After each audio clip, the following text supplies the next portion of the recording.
Welcome back to the Bible in 40 words. Guess what? This week you get to use your maps. I know you have them.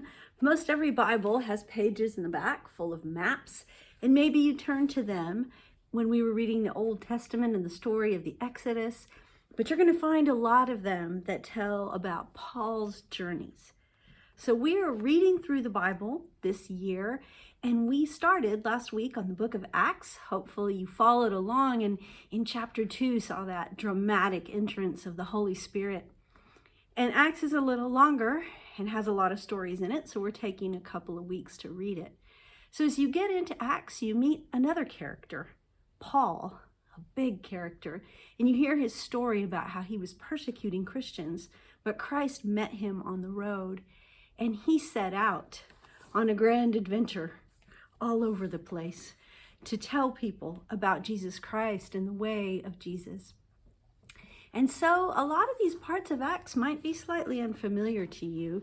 Some of the stories are longer, and so we don't always read them in worship, but it's an action-packed book.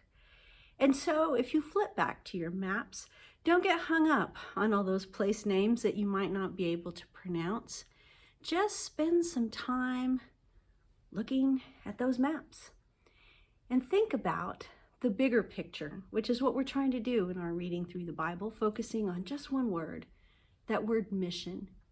Look at those maps and realize what Christians have done, what the journey looked like before you came to be a part of it. This is a big story, a story that has driven people to the ends of the earth.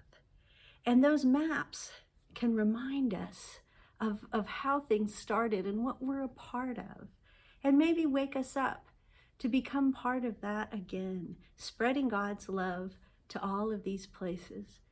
So enjoy the story of Paul and read it carefully, because after this, we're going to go into the letters.